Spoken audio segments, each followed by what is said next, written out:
హైదరాబాద్ నుంచి ఏడికి పోవాలన్నా ఎంజీబీఎస్ బస్ స్టాండ్కు పోవాల్సిందే.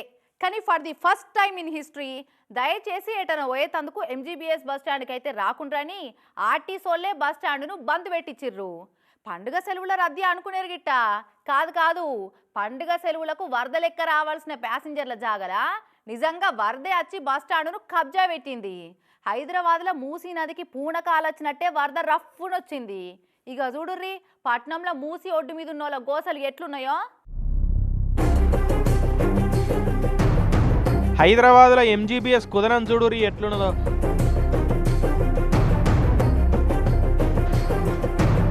దసరా సెలవులకు ఊర్లకు పోయేందుకు జనాలు బస్టాండ్కు వరదలు ఎక్కువస్తారు అనుకుంటే నిజంగా వరదే వచ్చి బస్టాండ్ను ముంచింది కదా.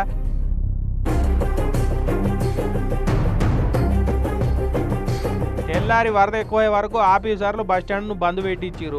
కరీంనగర్, నిజామాబాద్, ఆదిలాబాద్ దిక్కు పోయేటోళ్ళంతా సికింద్రాబాద్ జేబీఎస్ కించి ఓర్రని చెప్పి బస్సులను అట్నుంచి అటే నడిపించారు. ఇక ఇటు విజయవాడ, నల్గొండ దిక్కు పోయేటోళ్ళంతా ఎల్బీనగర్ కాడికి వెళ్ళి పోమని చెప్పారు. వరంగల్ దిక్కు పోయేటోళ్ళంతా ఉప్పల్ కాడికి వెళ్ళి పోమన్నారు.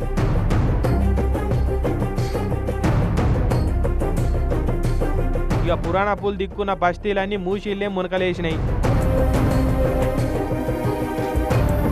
ఇండ్లు, కార్లు మొత్తం ఏడి కాడ ఆగమాగమైనాయి. సుల్తాన్ కులీ కుతుబ్ షా కట్టించిన బ్రిడ్జి దాకేటట్టు పోయింది వరద. ఇండ్లకు నీళ్ళు వచ్చే వరకు జనాలు కట్టుబట్టలతోటి బయటపడ్డారు.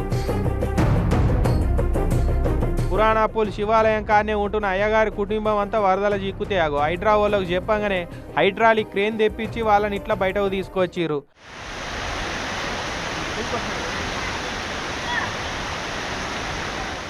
ఈ చింటు కుక్క గాని సాహసం చూడురి. పాపం గుడికాడు ఉండే కుక్క వరదల చిక్కింది. వరదకి ఎదురీదుకుంటా దాని ప్రాణాలు కాపాడుకునేందుకు ఎట్లా దండాడింది ఏం కథ.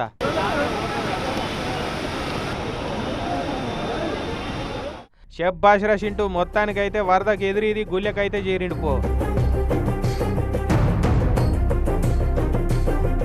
ఇట్లా చింటుగాని లెక్క వరదల చిక్కిన జీవాలను కాపాడేందుకు హైదరాబాద్లో జీవాలను కాపాడే ఎన్జిఓ సంఘం వాళ్ళు మస్తు తిప్పలు పడుతున్నారట. ఇక నిన్న ఇయ్యాల వరదల చిక్కిన శానా కుక్కలను కాపాడిరట. ఇక ఓల్డ్ సిటీలో మూసీ కథ అట్లుంటే ఇక హైటెక్ సిటీకి పోయే తొవ్వల నార్సింగి ఓఆర్ఆర్ సర్వీస్ రోడ్ కాన్న అయితే కట్టదించుకున్నట్టే వారింది. సర్వీస్ రోడ్ను బంద్ పెట్టించారు ఆఫీసర్లు. ఇటు లంగరౌజ్ కాడున్న బాపు ఘాట్ల కూడా నీళ్ళు వచ్చినాయి.